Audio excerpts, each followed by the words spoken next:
Hello friends, welcome to my YouTube channel. তো এখন বিনি সুতোয় বাংলা মুভিটা নিয়ে কথা বলবো, যেটা জি5-এ রিসেন্টলি স্ট্রিম করে গেছে। এবং এই মুভিটার মধ্যে আছে ঋত্বিক চক্রবর্তী, জয়া এহসান, এবং ফিল্মটার ডিরেক্টর হচ্ছে অতনু ঘোষ। এবং পার্শ্ব চরিত্রে আমরা দেখতে পাবো চান্দ্রেই কৌশিক সেনকে।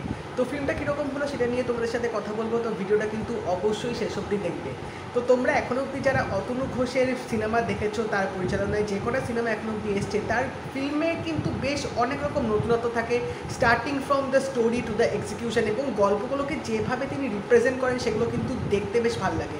এবার হ্যাঁ, অনেকের সেই গল্পের ধরনগুলো হয়তো পছন্দ হয়, কারোর কিন্তু পছন্দ হয় না, বাট ম্যাক্সিমাম আমার ফিল্মগুলো কিন্তু দেখতে বেশ ভালো লাগে, কারণ তার ওয়ে অফ রিপ্রেজেন্টিং স্টোরিটা কিন্তু বেশ ইউনিক। এবং প্রত্যেকটা ফিল্মে তিনি নতুনত্ব দেওয়ার কিন্তু চেষ্টা করতে থাকেন। তো বিনি সুতোয় ফিল্মটার মধ্যে প্রধান যে অ্যাট্রাকশনটা, সেটা অবভিয়াসলি গল্পটা এখানে এত সুন্দরভাবে গেঁথেছে, এত সুন্দরভাবে এখানে এক্সিকিউটটা করা হয়েছে যে তোমরা যদি ফিল্মটা একবার দেখো, ফিল্মটা দেখার পরেও কিন্তু সেই রেসটা তোমাদের মধ্যে কিন্তু থেকে যাবে।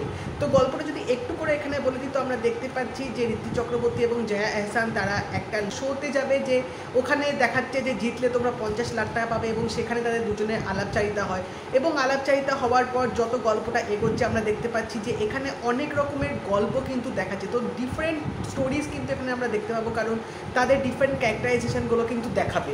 এবং লাস্টে গিয়ে কোন গল্পটা কোন গল্পের সাথে মিল হবে, এবং তারা যে ফার্স্টে একটা রিয়েলিটি শোতে যে তাদের দেখা হলো, তাদের কি লাস্টেও আবার দেখা সাক্ষাৎ হবে, নাকি তাদের মানে গল্পটা আলাদা হয়ে যাবে, কি হবে না হবে।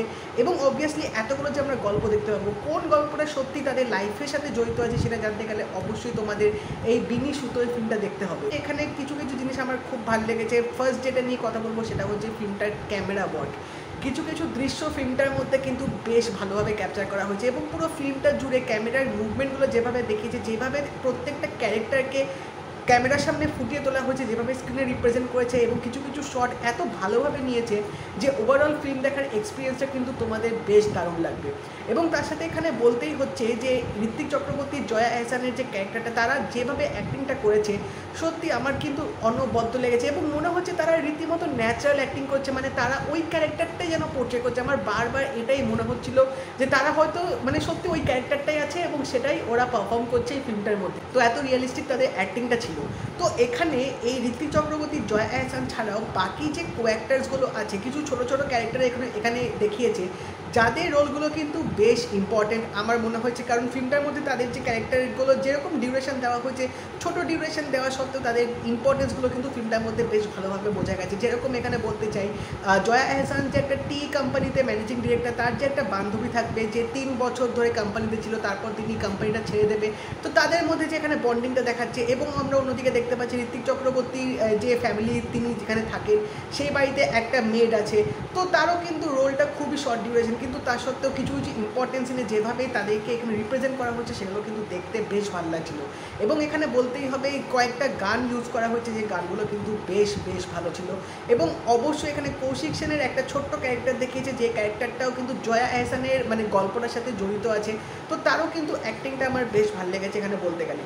এবং ওভারঅল এই ফিল্মটার যে লুক অ্যান্ড ফিলটা হচ্ছে সেটা কিন্তু বেশ ভালো লাগছিলো, কারণ একটা অথেন্টিক একটা রিয়েলিস্টিক ফিল পুরো ফিল্মটা জুড়ে দেবে। যেখানে শুটিংগুলো করা হয়েছে এত রিয়েলিস্টিক টাচ দিয়েছে ফিল্মটাতে, যে সত্যি আমার কিন্তু দারুণ লাগছিলো। এবং তাছাড়াও সিনেমাটোগ্রাফিটা এখানে ইউজ করা হচ্ছে সেটাও কিন্তু বেশ ভালো লাগছিলো। এবং এখানে ঋত্বিক চক্রবর্তীর যে গল্পটা দেখাচ্ছে, যে তার ফ্যামিলিতে কীরকম প্রবলেম চলছে, তার ছেলে যে জিনিসটা নিয়ে পড়তে চাইছে সেই জিনিসটা তিনি আদৌ পড়তে পারবেন কিনা, এবং ঋত্বিক চক্রবর্তী এবং তার ওয়াইফ চান্দ্রের মধ্যে যে একটা ঝামেলা চলছে তার বাচ্চাকে নিয়ে, এবং তিনি অফিসেও যেভাবে সব জিনিসগুলো হ্যান্ডেল করছে, এবং তারপরেও তিনি জয়া এহসানের সাথে আবার কীভাবে দেখা সাক্ষাৎ করবে, পুরো ঘটনাটা এখানে যেভাবে দেখিয়েছে, এবং জয়া এহসানের লাইফ স্টোরিটাও যেভাবে এখানে তুলে ধরেছে, দুটো গল্পই কিন্তু আমার বেশ ভালো লাগছিলো। এবং এই ফিল্মটার এডিটিংটাও কিন্তু বেশ ভালো ছিল। মানে দুটো গল্প যেভাবে এখানে কাট করে দেখানো হয়েছে একে অপরের সাথে, সেটা কিন্তু আমার দেখতে বেশ ফিল্মটা অনুযায়ী বেশ ভালো লাগছিলো, অতটাও খারাপ ছিল না।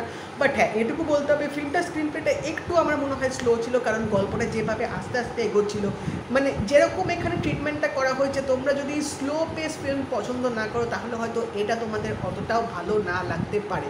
বাট ওভারঅল বলবো, যদি তোমরা অতনু ঘোষের ফিল্ম দেখতে ভালোবাসো এবং এরকম নতুনত্ব বা একটু হাটকে টাইপের যদি কন্টেন্ট তোমাদের দেখতে ইচ্ছা করে, তাহলে অবশ্যই বিনি সুতোয় ফিল্মটা তোমরা দেখতে পারো, কারণ এটা এখন জি5-এ এসে গেছে। তো যদি বিনি সুতোয় দেখে থাকো তো অবশ্যই জানিও তোমাদের কেমন লাগলো, এবং যদি এই ভিডিওটা ভালো লেগে থাকে লাইক করে দিও, শেয়ার করে দিও, চ্যানেলটা কিন্তু অবশ্যই সাবস্ক্রাইব করে দেবে, নোটিফিকেশন বেলটাও কিন্তু অল করে দিও।